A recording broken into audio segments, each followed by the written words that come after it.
Lamar Jackson got harshly real on Josh Allen, and another Baltimore Ravens star has angered Bills fans with what a lot of people deem to be very simple comments. We talk about that and so much more coming up next here on Locked On Ravens.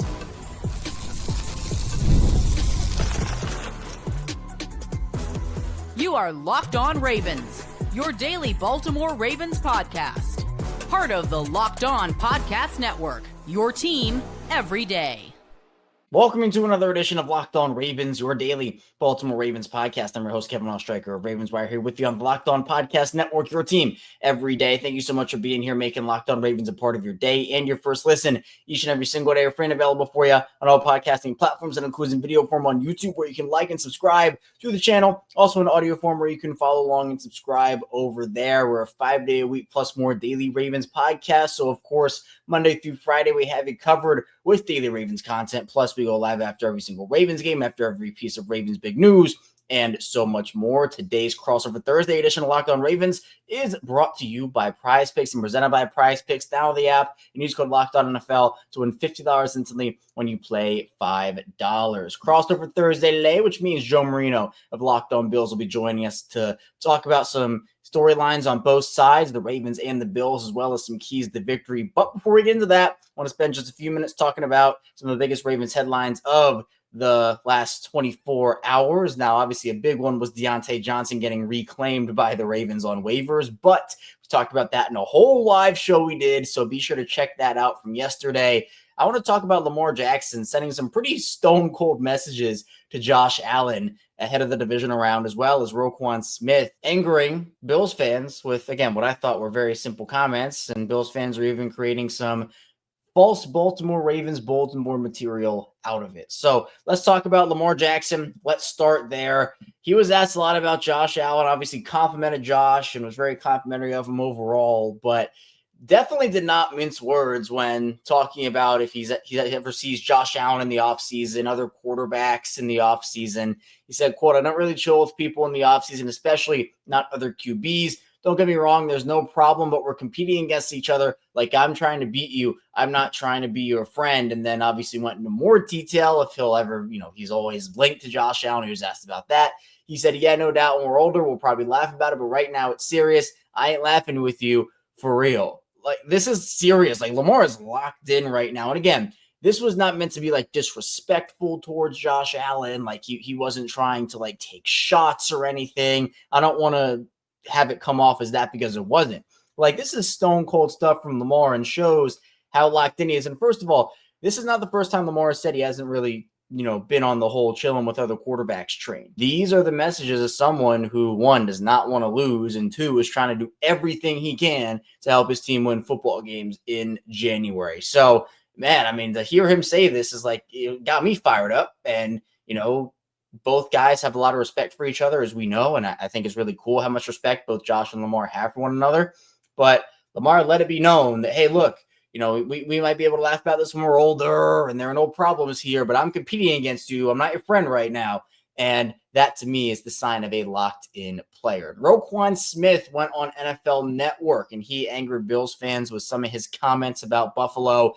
The phrase, or I guess the couple sentences that angered Bills fans, it feels like, is, quote, "I think it's going to be very simple for us. We just have to stick to who we are as a group, stopping the run and making those guys one-dimensional. And once you do that, it can create a long day for those guys." Roquan was very complimentary of the Bills. He said, very excited about the matchup. It's a good team led by Josh Allen, and their offensive line playing some really good ball, as well as the running back, James Cook. He knows him for a very long time. And then guys on the outside who can make plays. These were not shots taken by Roquan Smith, in my opinion. I know Bills fans might feel that way. There has been drama, or I guess bulletin board material created by Bills fans about this. And I guess people just don't like Roquan saying that, shutting down the run and having that be the simple aspect of things is a sound strategy, but it is. It literally is. Roquan wasn't taking shots when he said, "I think it's going to be very simple for us." He was just, in my opinion, talking about what the game plan has to be for the Ravens. When Roquan takes shots, he takes shots. Like, he does not hold back on those shots. He doesn't care. He literally did it to Patrick Queen and the Steelers last week, and he doesn't hold back on that. So this was very tame for Roquan Smith, in my opinion. But We're not going to dive into our crossover Thursday with Joe Marino of Locked On Bills. So let's dive into it now. Unless you're living under a rock, you know what's at stake on Sunday night. We're here to give you the path to victory for both teams. We're going to talk Bills storylines, but I do want to start with the Ravens storylines. And Kevin, welcome in. Let's get right into it. A lot has changed for both of these teams since the Ravens destroyed the Bills back in week 4. From the Baltimore side of things, what are the most notable differences in this Ravens team now compared to then? There are a few, but I think you have to start on the defensive side of the ball, where the Ravens defense, up until that second Cincinnati game on Thursday Night Football, they were bottom 5 in almost every single passing category you could imagine on the defensive side of the ball. Rushing defense, they were great. They were number 1, and that wasn't the issue, but they were having miscommunications and breakdowns on the defensive side of the ball, players not performing up to expectation. And so after that second Cincinnati game, they won that game. They shouldn't have, but they did.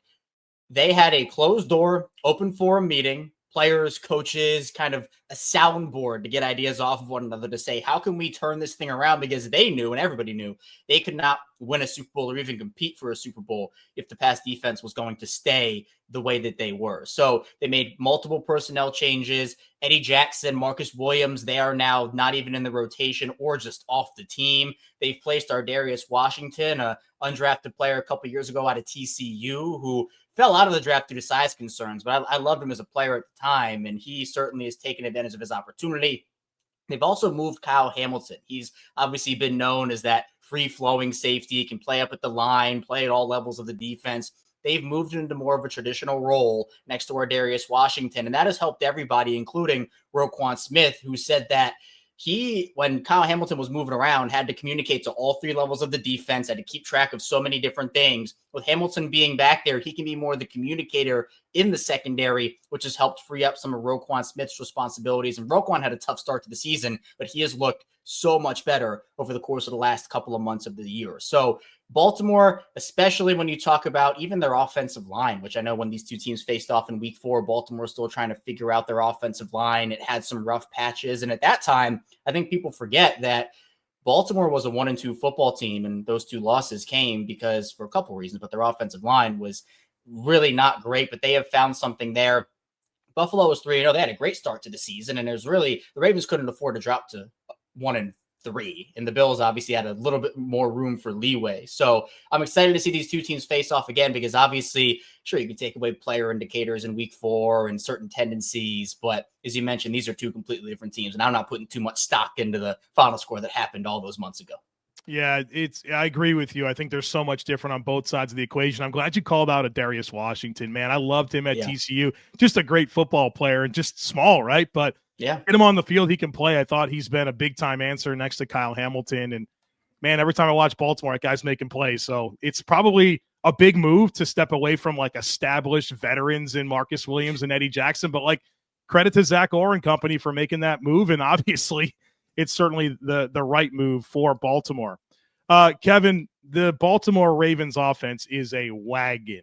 It's not hard to understand why it's so good. Lamar Jackson, Derrick Henry, Zay Flowers, Mark Andrews, several good offensive linemen. Tyler Linderbaum's evolved into like a top 3 center in the NFL. Yeah. Boy, was he fun to watch. I really started to appreciate him watching the All-22 coming out of the Bills-Ravens game. Oh, man, this guy can really ball.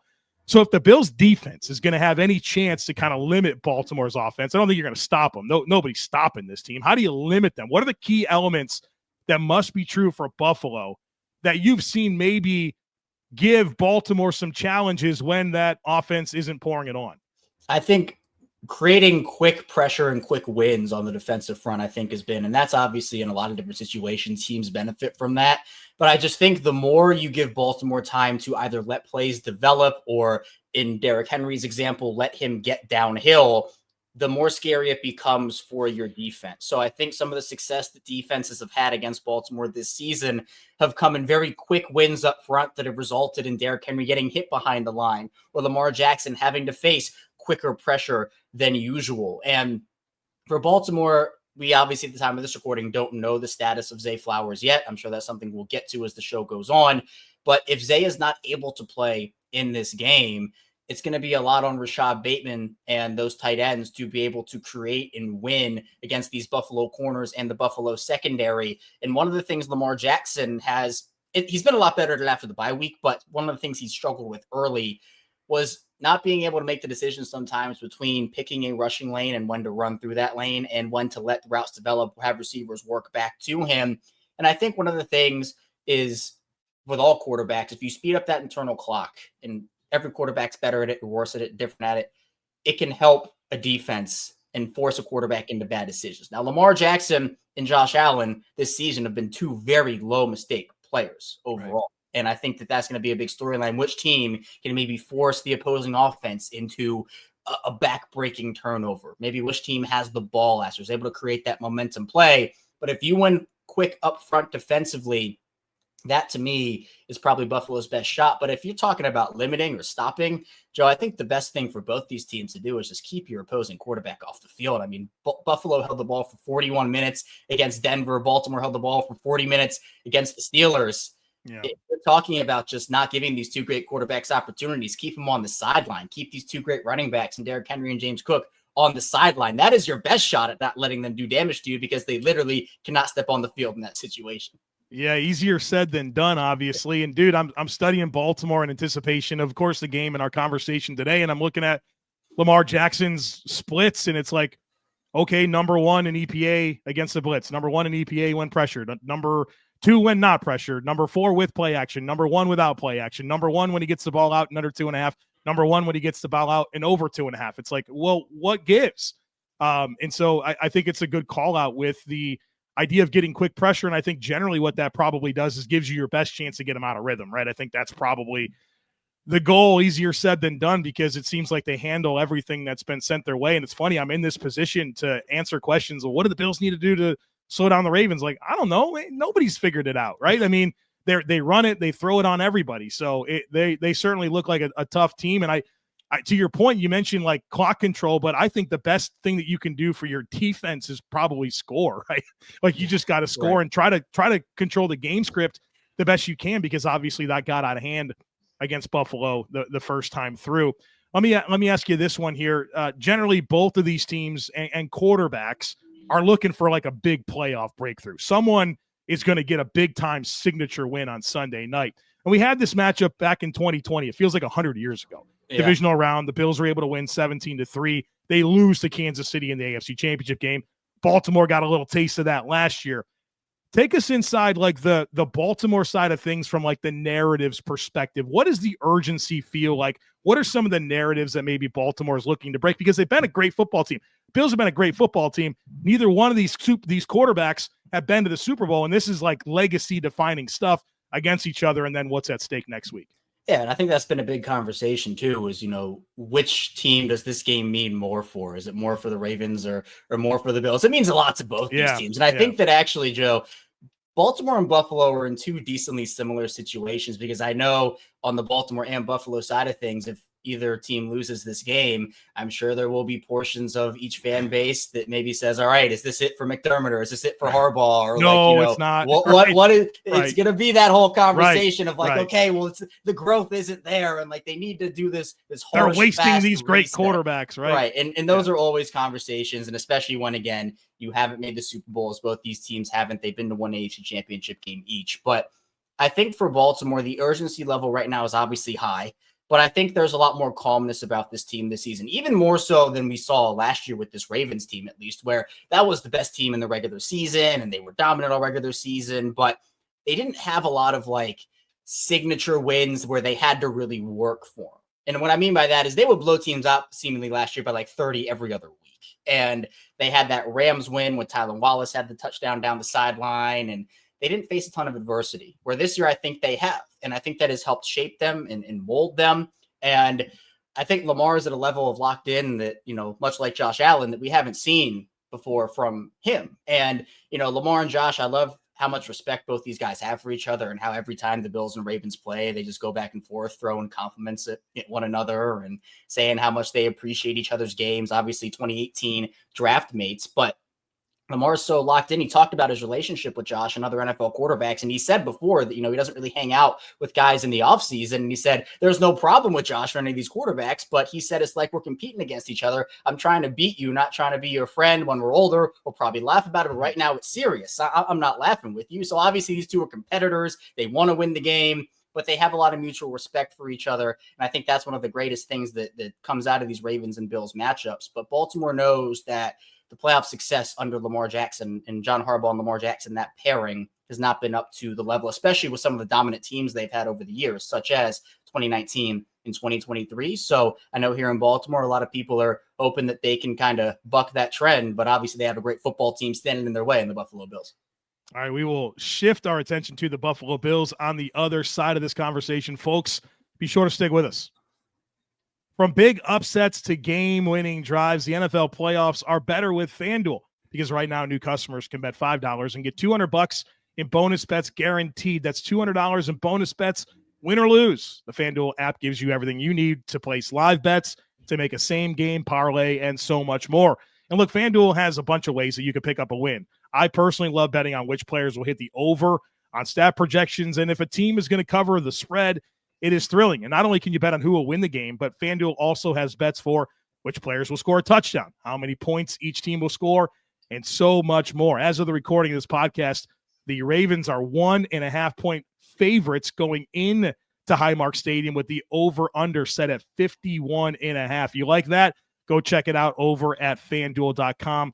Join today. You'll get started with $200 in bonus bets. That's FanDuel.com. Make this playoff season unforgettable with FanDuel, an official sportsbook partner of the NFL. Joe Marino, Locked On Bills, joined by Kevin Ostreicher, the host of Locked On Ravens. It's Kevin's turn to kind of pick my brain on anything Bills related you want to get into. Yeah, and I think I want to start where you started, Joe, because obviously week 4, these are two different teams. And on the Baltimore side, we talked about the Ravens defense, but the Bills did not have multiple key contributors in that game who will obviously be looking to make an impact in this one. And I've been trying to, over on Locked On Ravens, say that, week 4, it's great. The Ravens dominated that game, and that's how it went. But the playoffs are going to be a whole different beast. So for Buffalo's defense, how different does this unit look with the guys that they were missing in week 4? Well, I still think there's concerns about the Bills' defense, but I will say they're in a lot better position from a personnel perspective, particularly on the second level, where they were without their starters. They didn't have Terrell Bernard, their team captain, middle linebacker, and Matt Milano, and instead it's Balin Spector and Dorian Williams. Those are really not experienced players, both on rookie deals that haven't really proven anything, especially at that point in their career. And when they went 3 linebackers, Nicholas Moreau came onto the field, which they did about 28% of the time, not to mention Taron Johnson, who's 100% of this snap slot player, very good slot corner. That whole second level, your top 4 second level players are out, which obviously in a game against Baltimore with Lamar and Derrick Henry and the tight ends and the stress that they put on the second level, it'd be helpful to have those guys against Baltimore, not to mention Taylor Rapp, the Bills starting safety. After 16 plays, he was concussed, and you lean into Cole Bishop, a rookie out of Utah, in his 4th game after really missing all of the preseason, having to play 41 snaps in that game. Plus, I would say their defensive tackle rotation is quite different. And so I think those are meaningful things offensively. This was the before Amari Cooper version of the Bills offense, and only their 4th game together with Joe Brady as a full-time offensive coordinator, where Josh Allen has a brand new receiver core. I think everybody understands that. And it was still early in the season. Now, they poured it on those first 3 weeks, but they certainly met a tough foe in Baltimore. What was interesting about Baltimore, you mentioned all the issues that they had stopping the pass earlier in the season. Well, somehow the Bills were the only team that couldn't throw on them, right? I still have a hard time reconciling that was like the one game they couldn't get anything going. I think the game script got away. It got into a true drop back passing game. There were some drops, the goofy trick play call that winds up resulting in a turnover. And I think the Bills, I actually went back and listened to my analysis today, my game reaction podcast, and I did an all 22 review. It didn't even sound like I was talking about the same team that I'm talking about today. So they've grown a lot, but obviously it's about who shows up on Sunday. And for the growth that I think has existed with the Bills defense, it's still a very, very challenging matchup for the Bills specifically. I think Baltimore's offense is challenging for anybody, but for the Bills who like to play light boxes, that live in nickel and dime personnel, and like their their new defensive package that they're working on is an odd mirror. It's a 3-2-6. I mean, they just don't put a lot of big people in the box, and I think you kind of have to against Baltimore. So how do they evolve from there? We'll find out, but I think it is fair to say that there's quite a bit different on Buffalo's side as well. One of the things I've seen, Joe, is with these top three teams, Chiefs, Bills, and Ravens in the AFC, it's almost like a triangle diagram of like the Bills match up great with the Chiefs, and then the Chiefs match up great with the Ravens, and then the Ravens match up better with the Bills. And like it seems like that is almost the diagram you have to look at. Now, that doesn't mean that, that's a win for every team that matches up better. There are things the Bills and the Ravens can do to win this game. But you mentioned Amari Cooper, and this has been one of my biggest mysteries across the whole league this season, because Amari Cooper gets traded to the Bills. And I think Amari's a good player. And I liked that move for Buffalo at the time. I thought it was great to go out there, get Josh a proven, established weapon. But the results for Amari haven't necessarily been there completely. And he's missed some games. It's taken some time for him to get acclimated. Has it just been he's not as good as expected? Is it taking him more time than anticipated to get with the playbook? Or there just other better receivers that are taking those snaps away? What's this Amari Cooper situation in Buffalo right now? Yeah, I think it's a fair question, Kevin. And here's the reality is if your name's not Josh Allen or James Cook, there's nothing statistically impressive about your season in Buffalo with their offensive skill players. I mean, they have this everybody eats mentality, and it's really true. I mean, you got a bunch of guys that have between like 20 and 40 catches, like maybe 7 of them. They had 13 different guys catch a touchdown pass this year. That's not about any one player, and I think that's unlocked the best version of Josh Allen and this Bills offense. Like, they're a better offense because they don't have Stephon Diggs, and they don't have Gabe Davis as like these target hogs that took away from just doing the smart right thing with the football. And so I think that's where you kind of start, is acknowledging that nobody has that overly impressive production if you're not Cook or Josh Allen. I think here's the deal with Amari Cooper. He certainly made a lot of plays. He's just not a high volume piece of this offense. Like I said, nobody is. And what he does do, along with the presence of Keon Coleman, their rookie, big-bodied ex-receiver type guys, is it's dictated looks. Because you put these two big bodies on the perimeter, you get a lot of man coverage, you get a lot of one high middle of the field close, and I think that helps get the Bills offense into good looks to use the weapons that they're best using, which is their running backs, their tight ends, and their slot players. And so while maybe there's not an impressive statistical resume to show, it's the looks that it generates, that it forces, that allows the Bills to then play matchups that are more favorable with positions where they have better talent. So there's moments for Amari Cooper and still does the contested catch stuff. I mean, obviously he played in Cleveland. Baltimore, you guys know who Amari Cooper is. So those moments still happen. They just don't happen at a high volume. Right. And I think that it has been one of the best things to happen for this Bills offense, especially because, I mean, you have guys like Matt Collins, who have made such a huge impact this season, and obviously Khalil Shakir, and there are weapons over there, the tight ends over there, Kincaid and Dawson Knox. It is, as we call it over here in Baltimore, pick your poison type offense. And I feel like in Buffalo, they employ a lot of those same things, but it's just like, it doesn't have to be a Stephon Diggs 13 target, 10 reception game, and then Gabe Davis has 1 catch for 13 yards and that's it. Yeah. And Kevin, I mean, Ball, what do defensive coaches want to do? They want to say, let's take away the thing that you do best and force you to play another way. Well, go ahead. Like, what do you want to take away? It doesn't matter. And then that was a big conversation I had with Denver last week, the Buffalo game. And it's like, okay, Patrick Surtain's like the best corner in the NFL. He is, but he's mitigated in a game like this because what does he do? He takes away Cooper. Okay. That's exactly what they'd like you to do with him. So I think it's really smart of both Baltimore and Buffalo. And I think there's some other teams out there that are like this, that are not making it about any one skill player in the passing game. And it's like this all above the above approach. So it's like, go ahead, the Bills did this happen to them last year against Kansas City. They show up with Stephon Diggs and everybody knows that he's got to get his production or else he's going to be pissed off. And it's like, okay, L'Jarius Sneed takes away Stephon Diggs. Well, now what do you do? Well, you're screwed because you don't have anything else established. And so it's like the exact opposite, where it's about it's about everybody. It's about Josh Allen. It's about Lamar Jackson and how they facilitate things and forcing different coverage looks. And I feel like that's the way the NFL is almost shifting in some way, shapes, or forms, where obviously it's great to have your Justin Jeffersons or Jamar Chases or whatnot. But again, like in Cincinnati, you see T. Higgins go out and teams are like, okay, well, this is easy. We're just going to shut down Jamar Chase. And then, who's going to be there? Who else is going to be there to beat you? So right. I think it's a strategy the Ravens have, the Bills have, and that's why these two teams are facing off in the divisional round. But continuing with offense, I think we're on the same wavelength with our questions, because you asked about Lamar Jackson and how do you slow down this offense? Well, this Bills offense is super high powered in its own right. Now, I've loved watching Josh evolve over the course of his career and the year that he's had. It's been undeniably great. But if there were ways to slow down Josh, how would you kind of lay out an opposing defensive game plan to maybe say, this is how you're going to not stop Josh? I don't think you can stop him, but how can you slow him down? Well, it's a good question. I think you try to invite throws down the field. I think that's probably helpful. The Bills were great throwing the ball down the field against Denver. They hadn't really been all season long, kind of a bottom tier vertical passing offense. And Josh likes to throw deep. It was like kind of hard to reconcile the amount of times that he throws deep versus the success rate. It wasn't very strong, but he still does it. So maybe you kind of invite some of those looks. I think you have to be mindful with how you rush Josh. Obviously, he's pretty lethal when he gets outside the pocket to his right. So how do you prevent that? And Denver was very careful with how they rushed Josh, and they certainly try to do their cage rush, which is good. I think you need to have some elements of a cage rush. But sometimes when you cage rush, you're not really putting yourself in a position to go get the quarterback. Like at some point, you can try to cage him in and then just lose that way, or you can sell out and maybe try to get a negative play.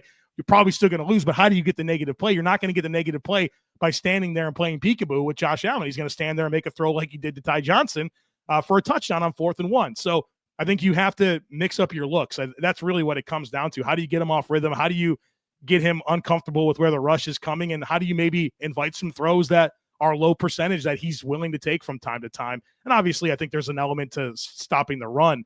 It's not Derrick Henry, but the Bills run the ball pretty well. In fact, I think surprisingly, I think their EPA per rush is higher than Baltimore's, which very, very surprising. I think this is 2 and 3 when it comes to EPA per rush. Now, it's different. It looks a lot different, but that's an important part of what has allowed this offense to be very, very balanced. And so those elements exist, and if you can do it, then that's great. But sometimes, you know how it is with Lamar. Sometimes it doesn't matter. It just doesn't matter if they're going to be on a heater and make the types of plays that they're capable of making. Yeah, and I think that Von Miller went on the Let's Go podcast, and he had a lot of comments about, he was asked, how do you defend Lamar? Like, what do you do when you're trying to play against a player like that? And he said, you don't want to really be too conservative, but don't want to be too aggressive either. And, cage rushing those guys and do it every play, it's not effective. Right. You have to have some elements of it, but if you're trying to cage the guy in, it's not always going to work. And like you said, Joe, it's not your best bet for getting to the quarterback each and every play. So Lamar, Josh Allen, these guys are going to make plays. Yeah. They're going to get a couple spectacular plays each, but as Vaughn said, you have to know where the chipper is. You got to know where he is at all times. It's obviously gap discipline when you're talking about some of the read options and option looks that these teams can give you. So 2 high-powered offenses and 2 defenses are definitely going to have to step up in this one. Yeah, I'm looking forward to it. We're going to talk about the keys to victory for both sides on the other side of it, folks. Be sure to stick with us.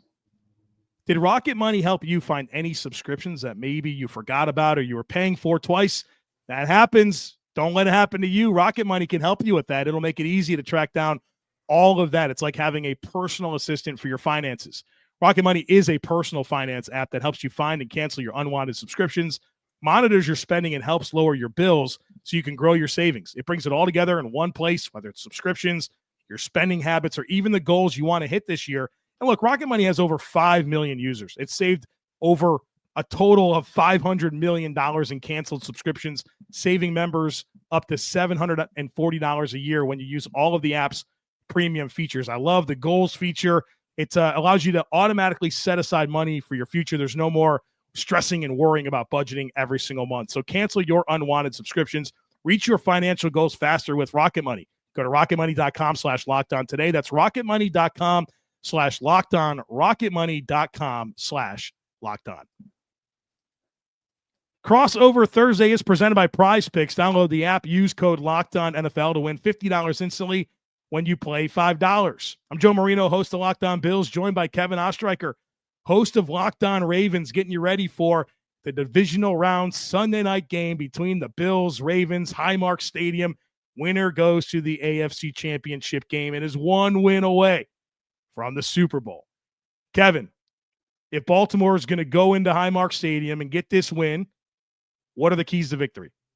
I think one, being able to convert at a high level for the Ravens. This has been a team that when you look at their conversion rates, and this has been a storyline throughout the entire season for them, they're one of the best third down offenses in the league and the best red zone offense. They converted nearly 75% of their red zone opportunities when it comes down to that. So in games like this, and I expect this one to be close, probably a little more high scoring than the Pittsburgh game. And, obviously both the Ravens and Bills were able to put it to the Steelers and Broncos defenses, respectively. I just feel like red zone opportunities are going to be so huge. And that, honestly, the defensive side of the ball, too. The Ravens on the defensive side of the ball, red zone wise, they've been okay. They're 12th. And when you look at Buffalo's red zone percentage on offense, they're right behind Baltimore. They're number 2. So these are 2 high-powered red zone offenses, and it might just come down to which team is able to tighten up inside the 20 and force the opposing offense to kick field goals. With 2 field goal kickers I know, Joe, who have had some up and downs this season. Justin Tucker, luckily for Baltimore side of things, has turned it around since the bye week, but obviously it was a very rocky stretch for him before. So if it comes down to a final kick, whichever fan base it is, I'm sure it's going to be sweating thinking about what's going to happen here because of all the volatility we've seen from both those guys this year. Secondly, the Ravens have had an issue with penalties all season. It's no secret. They've ranked in the bottom 5, bottom 2, worst in the league, and a lot of that. And obviously it's kind of forced the Baltimore fan base to look at who's going to be reffing each game and seeing tendencies. And I know the crew coming to Buffalo, I think offensive holding is the most called penalty of that crew. And it's just going to depend on execution, where the Ravens have had multiple times. We talked about stopping the run for Buffalo and Derrick Henry. The Ravens will get an 8-yard run, and then they'll be holding on an offensive lineman, and instead of 2nd and 2, you're in 1st and 20, and that just kills your drives. And the Ravens have lost multiple games this season that way. They've been better recently, but it's still not perfect. And then finally, I just think if I'm given like a key player in this game, Brandon Stephens is one that I think is going to be a huge matchup for Buffalo in terms of, we talked about guys like Amari Cooper, Khalil Shakir, Matt Collins. The Ravens have a lot of great players on that secondary, Marlon Humphrey, Nate Wiggins, and obviously Kyle Hamilton. But Brandon Stephens, his weakness is he doesn't turn his head around for the ball. And if you're a receiver, especially if the Ravens do invite Josh Allen to throw that ball deep and they're able to convert on some of those deep shots, if a receiver shows late hands, obviously as a receiver, you're looking for cues to turn your head around for the ball. And if Brandon Stephens doesn't get that, they're going to let up a lot of deep completion. So I think limiting the deep passing game and forcing turnovers. This could come down to just a turnover battle. Who ends up getting more turnovers? Who ends up holding the ball last? If whichever team makes the least mistakes goes on to the AFC Championship game, that wouldn't shock me whatsoever. Yeah, it's funny how often games are lost more than they are won, especially in the postseason. I will say this, man. You mentioned the kickers. If Lamar Jackson versus Josh Allen for a date in the AFC Championship game comes down to Tyler Bass and Justin Tucker, something has gone wrong. Like, nobody wants that. That is not why a single person is turning on this game, and they're not turning it on to watch referees either. So let's keep the kickers and the refs out of this thing, because it's annoying. We want the players to decide what's going on. Kevin, it's interesting you start with red zone because I also start with red zone, and you mentioned 1 and 2, Ravens 1, Bills 2 in red zone touchdown percentage. Ravens defense is 12th. I think the Bills are 16th in red zone defense. And I think that's going to be really, really critical, particularly for the Bills on defense. And I want to go back to the last 4 matchups. The 2024 week 4 win, the Ravens 4 for 4 scoring touchdowns in the red zone. Go back to the 2022 game. The Bills win that one. Baltimore goes 2 for 4. Lamar has a red zone turnover. Go back to the 2020 playoff win. The Ravens go 0 for 3 in the red zone. There's a big red zone turnover. The Taron Johnson pick 6. Go back to the 2019 win that Ravens had over Buffalo. They go 2 for 3 in the red zone. There's been a direct correlation between the team that wins. They're 2 and 2 over the last 4. The team that's better in the red zone wins these games. You need touchdowns, not field goals when you're on offense. You need field goals, not touchdowns when you're on defense. I think that's critical, and it's interesting that we both went there first. Number 2 is find ways to get the Ravens offense out of rhythm.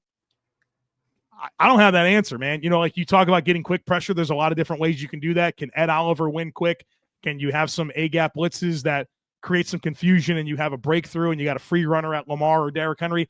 However you can get them out of rhythm, it's probably some of that. It's probably an all of the above approach, right? It's not like, hey, do this every single play. I think it's do lots of things at the right times. And I think that's going to be important. What can you do to get them out of rhythm? Because if you don't, dude, you've watched the Ravens. We've all watched the Ravens. It's like, how do you deal with it? Yeah. So I think it's an all of the above approach, and whatever it is, get them out of rhythm.